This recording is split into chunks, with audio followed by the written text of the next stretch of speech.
చిత్ర కాదు మనోహరి, అరుంధతి అని ఆరు గట్టిగా అరుస్తూ చెప్తూ ఉంటుంది.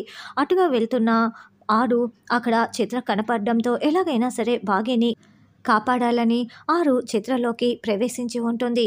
నేను అరుంధతిని అని ఆరు చెప్తూ ఉంటే, ఏయ్ నువ్వు పైకి వెళ్ళిపోవాలి కదా, ఇంకా ఇక్కడే ఉన్నావేంటి అని మనోహరి ప్రశ్నిస్తూ ఉంటుంది. నా కుటుంబం జోలికి వస్తే నేను చూస్తూ ఊరుకోను, నీ ప్రాణాలు తీసేస్తానని ఇంతకుముందే చెప్పాను మనోహరి. నా కుటుంబం జోలికి మళ్ళీ మళ్ళీ వస్తున్నావు. ఇప్పటికైనా ఇక్కడి నుంచి వెళ్ళిపో, లేకుంటే నువ్వు నీ ప్రాణాలు పోగొట్టుకుంటావు, నేనే నిన్ను చంపేస్తాను అని ఆరు అరుస్తూ చెప్తూ ఉంటుంది. అలా వేలు చూపిస్తూ చిత్రలోకి ప్రవేశించిన ఆరు చెప్తూ ఉండటంతో మనోహరి వణికిపోతూ వింటూ ఉంటుంది. అయితే కాసేపటికి చిత్ర ఉన్నట్లుండి స్పృహ కోల్పోతుంది. చిత్రలో ప్రవేశించిన ఆరు బయటికి వచ్చేస్తుంది. అప్పుడే మెయిన్ ఆఫ్ చేసి బాగి అక్కడికి వచ్చి, అదేంటి చిత్ర ఇలా పడిపోయింది, చిత్ర లే చిత్ర, మను ఏమైంది అని, చిత్ర ఎందుకు పడిపోయింది అని బాగి ప్రశ్నిస్తూ ఉంటుంది. నిన్నే అడుగుతున్నది, మాట్లాడవేంటి అని షాక్లో ఉన్న మనోహర్ని బాగి ప్రశ్నిస్తూ ఉంటే, కళ్ళు తిరిగి పడిపోయినట్లు ఉంది అని మనోహరి చెప్తుంది. సరిగ్గా స్పృహలో లేని చిత్రని బాగి దగ్గరుండి తీసుకువెళ్తూ ఉంటుంది. తరువాత ఆరు గుప్తా గారు ఇద్దరు ఇంటివైపు నిలబడి చూసుకుంటూ ఉంటారు. ఇక ఆరు చాలా చాలా బాధపడుతూ ఉంటుంది. గుప్తా గారు, నేను భూలోకం వదిలి యమలోకానికి వచ్చే సమయం ఆసన్నమైంది, అంతే కదా, తీసుకువెళ్ళండి గుప్తా గారు అని ఆరు అంటుంది. చూడు బాలిక, నీ స్నేహితురాలు ఆ పూలని నీ చిత్రపటం నుంచి తీసివేసినది. నీ సోదరి కోసం నువ్వు అన్నీ తెలిసి కూడా త్యాగం చేశావు కదా, నిన్ను చూస్తుంటే నాకు చాలా బాధగా ఉంది బాలిక అని గుప్తా గారు అంటారు. చూడండి గుప్తా గారు, మీరు భవిష్యవాణి చూశారు కదా, భవిష్యత్తులో ఆయన పిల్లలు బాగి అందరూ చాలా సంతోషంగా ఉంటారు కదా, మనోహరి వల్ల ఎటువంటి ఆటంకం, ఎటువంటి బాధలు, ప్రమాదాలు ఉండవు కదా, మీ మీద నమ్మకంతోనే నేను మీతో పాటు వస్తున్నాను గుప్తా గారు, పదండి గుప్తా గారు అని ఆరు అంటుంది. బాలిక, ఈ 18 రోజుల్లో నువ్వు చేయవలసిన అన్ని కార్యాలను పూర్తి చేసి మాతో సంతోషంగా వస్తామని అనుకున్నాము. నిన్నిలా చూస్తుంటే నాకు కూడా చాలా బాధగా ఉంది, కానీ కర్తవ్య నిర్వర్తించక తప్పదు అని గుప్తా గారు అంటారు. ఏది సగంలోనే ఆగిపోతుంది గుప్తా గారు, నా జీవితమే, నా తలరాతే అలా రాసి ఉంది బహుశా అని, ఏం చేస్తాం, పదండి గుప్తా గారు అని ఆరు చాలా బాధపడుతూ ఉంటుంది. ఇక ధూమ్ తక అంటూ ఆరుని మేఘాల్లో గుప్తా గారు తీసుకువెళ్తూ ఉంటారు. బాలిక, నువ్వు గత జ్ఞాపకాలు చేసుకోకము, నువ్వు బాధపడకము అని గుప్తా గారు చెప్తున్నా కూడా ఆరు గుర్తు చేసుకుంటూ బాధపడుతూ ఉంటుంది. రణవీర్, అంజలి నీ కూతురు కాదని అమర్ అన్ని రకాలుగా చెప్తున్నారు కదా, ఇంకా ఎందుకు ఆలోచిస్తున్నావు అని లాయర్ అంటే, అమర్ ఎంత చెప్తున్నా కూడా అంజలి నా కూతురేనన్న డౌట్ నన్ను వదిలి వెళ్ళటం లేదు. ఖచ్చితంగా అంజలి నా కూతురే. అమర్ ఎక్కడో ఒక చోట తప్పు చేసి ఉంటాడు. ఆ తప్పేంటన్నది కనుక్కొని అంజలి నా కూతురే అని నేను నిరూపించుకోవాలి. అది ఎలా ఏంటి అన్నదైతే నాకు తెలీదు అని రణవీర్ చెప్తాడు. ఇక్కడ బాగి, అమర్, రాథోడ్ కూడా గార్డెన్లో నిలబడి మాట్లాడుకుంటూ ఉంటారు. ఎలాగండి, రణవీరు ఇంకా ప్రయత్నాలు చేస్తూనే ఉంటారు, మనం ఎలా ఆపడం, మనం తప్పు చేసి దొరికిపోకూడదు కదా అని బాగి అంటే, ఆ తప్పు నేను ఎక్కడ చేశానని నేనే కనిపెట్టి రణవీర్కి దొరకకూడదు బాగి అని అమర్ చెప్తాడు. అంజలి నా కూతురా కాదా అని కనిపెట్టి ముందు ప్రాణాలైతే తీయాలి అని రణవీర్ ఇక్కడ లాయర్తో చెప్తూ ఉంటే, కానీ అంజలి ప్రాణాలు తీయటం చాలా కష్టం, ఎందుకంటే అమర్ ఉన్నాడు కదా అని లాయర్ అంటాడు. లేదు, ఎలాగైనా సరే నేనైతే తీసే తీరుతాను అని రణవీర్ చెప్తాడు.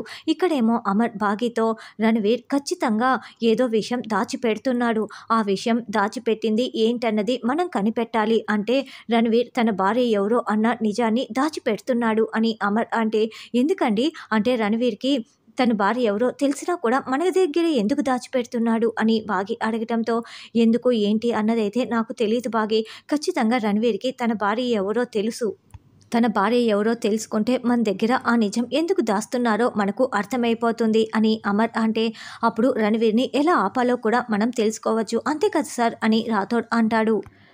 ఈయన రణవీర్ వైఫ్ ఎవరో కనిపెడితే మనోహరి రణవీర్ వైఫా కాదా అన్న నా డౌట్ కూడా క్లియర్ అయిపోతుంది అని బాగి మనసులో అనుకుంటూ, ఏమండి అయితే అర్జెంటుగా రణవీర్ వైఫ్ ఎవరో కనిపెట్టండి అని బాగి అంటుంది. రాథోడ్, వెంటనే రణవీర్ కాల్ రికార్డ్స్ మొత్తం కూడా తీసుకురా, అందులో ఎవరితో అయితే ఎక్కువగా టచ్లో ఉంటాడో వాళ్ళే రణవీర్ భార్య అని మనం ఈజీగా కనిపెట్టేయచ్చు అని అమర్ చెప్తాడు. అలాగే సార్, తీసుకొస్తానని రాథోడ్ అంటాడు. ఎలాగైనా సరే నేను అంజలి నా కూతురా కాదా అన్నది కనిపెట్టే తీరుతాను అని మనోహరికి కాల్ చేసి, అంజలి నా కూతురేనన్న డౌటు నాకు ఇంకా బలపడుతోంది. అమర్ చుట్టూ కూడా కంచు కోట కడుతున్నాడు. నువ్వైతే అక్కడే ఉంటావు కదా, ఏ చిన్న డౌట్ వచ్చినా కూడా నాకు ఇన్ఫర్మేషన్ ఇస్తూ ఉండు అని రణ్వీర్ అంటే, ఎందుకు రణ్వీర్, ఇప్పుడు అంజలి నీ కూతురని తెలిస్తే చంపడం ఆపేస్తావా అని మనోహరి అంటుంది. నాకు అన్నిటికంటే ఆస్తి ముఖ్యమని నీకు కూడా తెలుసు కదా మనోహరి, కానీ అంజలి నా కూతురు అవునా కాదా అన్న నిజమైతే నేను తెలుసుకోవాలి. నేను చెప్పింది చెయ్యి అని రణ్వీర్ చెప్పడంతో అలాగేనని మనోహరి అంటుంది. తర్వాత అంజలి ఆడుకోవటానికి పరుగులు పెడుతూ ఉంటే, అంజలి ఆగు, నీతో మాట్లాడాలి అని మనోహరి అంటుంది. ఏంటంటే నేను ఆడుకోవడానికి వెళ్ళాలి, నన్ను ఆపకండి అని అంజు అంటున్నా కూడా మనోహరి బలవంతంగా ఆపేసి, నేను నీతో ఒక ముఖ్యమైన విషయం మాట్లాడాలి, నిన్ను మీ అమ్మ నాన్న ఎలా చూసుకునేవారు చెప్పవా ప్లీజ్ అని మనోహరి అడగటంతో, అసలు ఏమైందా అంటే మీకు రణ్వీర్ అంకుల్, మీరు ఎందుకు ఇలాంటి ప్రశ్నలు అడుగుతున్నారు అని అంజు అంటుంది. ఓహో, రణ్వీర్ ఇలాంటి ప్రశ్నలు ముందే అడిగేశారా అని మనోహరి మనసులో అనుకుంటూ, నేను ఊరికే అడిగానులే, ఎందుకంటే నువ్వు మాకు ఇష్టం కదా, అయినా కూడా నీకు రణ్వీర్ అంకుల్ అంటే ఎందుకంతే ఇష్టం అని మనోహరి అంటే, ఎందుకంటే అంకుల్ నన్ను చాలా బాగా చూసుకుంటాడు, అంకులు వాళ్ళ పాపలాగా నన్ను ఉన్నావని చెప్పారు కదా, అందుకే నాకు కూడా అంకుల్ అంటే చాలా ఇష్టం అని, ఇకపోతే మా అమ్మ నాన్న మిగతా వాళ్ళకంటే నన్ను చాలా బాగా చూసుకునేవారు అని అంజు చెప్తుంది. పిచ్చి ముఖం దానా, ఆ రణ్వీర్ నిన్ను చంపాలని చూస్తుంటే నువ్వు ప్రేమ చూపిస్తున్నావా అని మనోహరి మనసులో అనుకుంటూ ఉంటుంది. అంజు, ఒకసారి నువ్వు నన్ను అమ్మ అని పిలవవా అని మనోహరి అనడంతో, ఏంటంటే మీకు ఏమైంది, నేను మిమ్మల్ని అమ్మ అని పిలవటం ఏంటి, అయినా కూడా నేనెందుకు పిలవాలి, ఎవరిని పడితే వాళ్ళని అమ్మ అని పిలవరు కదా అని అంజు అంటుంది. జస్ట్ ఊరికే ఒకసారి పిలవవా ప్లీజ్ అని మనోహరి అంటుంది. అదేంటంటే అలా ఎవరిని పడితే వాళ్ళని నేను పిలవలేను, మిమ్మల్ని అసలే పిలవలేను, ఎందుకు పిలవాలి అని అంజు చెప్తుంటే, ఏంటి నువ్వు ఇంకా ఇక్కడే ఉన్నావు అని ముగ్గురు పిల్లలు వస్తారు. మనోహరి ఆంటీ వెళ్తున్న నన్ను ఆపేసి అమ్మ అని పిలవమని చెప్తోంది అని అంజు అంటుంది. అయ్యో, ఇది ఇలా చెప్పేసిందేంటి, ఇప్పుడు ఈ ముగ్గురు పిల్లలు నన్ను ఆడుకుంటారు, ప్రశ్నల మీద ప్రశ్నలు వేస్తారు అని మనోహరి టెన్షన్ పడుతూ ఉంటుంది.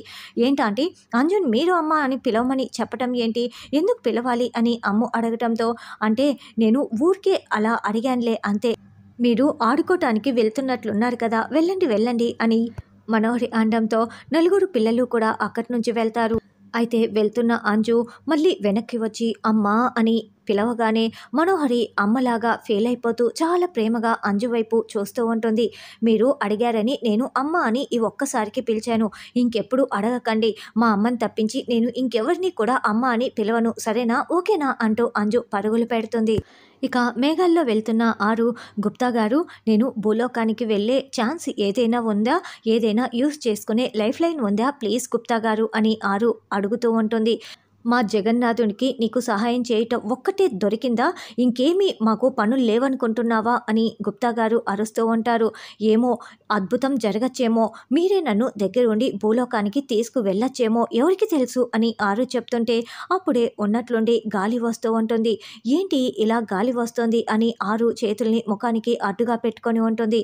చిత్రగుప్తుల వారు ఎందులకు ఇచ్చటకు వచ్చుచున్నాడు అని, ఏమిటి మీరు యమలోకంలో ఉండకుండా ఇక్కడికి వచ్చారు అని గుప్తా గారు చిత్రగుప్తుల వారిని ప్రశ్నిస్తూ ఉంటారు. హాయ్ మిస్టర్ చిత్రగుప్త, ఎలా ఉన్నారు అని ఆరు మిస్టర్ చిత్రగుప్త ఇద్దరు పరామర్శించుకుంటూ ఉంటారు. ఒక అపాయము పొంచి ఉన్నది యమలోకంలో, అది మీకు ముందే చేరవేద్దామని ఇచ్చటకు వచ్చాను అని చిత్రగుప్తులు చెప్పటంతో, ఏంటా అపాయము అని గుప్తా గారు అంటారు. పక్కకు రమ్ము చెప్తాను అని చిత్రగుప్త చెప్పడంతో గుప్తా గారు పక్కకు వెళ్తారు. సీక్రెటా, అయితే నేను తప్పకుండా వినాల్సిందే అని ఆరు అనుకుంటూ ఉంటుంది. త్రిమూర్తుల వారు యమలోకానికి వచ్చి తనిఖీలు చేయిచున్నారు. ఇప్పుడు నువ్వు, నేను, యమధర్మరాజు ముగ్గురు కలిసి ఈ బాలిక విషయంలో చేసిన లెక్కలను వారు చూచినచో మన ముగ్గురికి కూడా శిక్ష వేస్తారు. కాబట్టి ఈ బాలిక నువ్వు భూలోకమునకు తీసుకువెళ్ళుము, ఆ తనిఖీలు అయిన పిమ్మట నువ్వు మళ్ళీ తీసుకువచ్చుము అని చిత్రగుప్తుడు చెప్పటంతో, లేదు, అప్పటి వరకు కూడా ఈ బాలికని ఈ మేఘాలలోనే విహరించేలా చేస్తాను, ఇంత కష్టపడి ఇప్పుడు ఇక్కడికి తీసుకొస్తే మళ్ళీ భూలోకానికి నేను తీసుకువెళ్ళను అని గుప్తా గారు అంటే అప్పుడు నారదుల వారు చూసేసి మనం ముగ్గురిని కూడా పట్టించేస్తారు అని చిత్రగుప్తుడు చెప్తారు.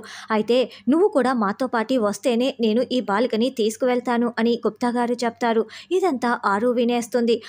అయితే వస్తాను పద తీసుకువెళ్దాం ఈ బాలికనని ఇద్దరు మాట్లాడుకొని రమ్ము రమ్ము అని పిలుస్తుంటే నేను రాను, నన్ను యమలోకానికి తీసుకువెళ్ళండి అని ఆరు అంటుంది.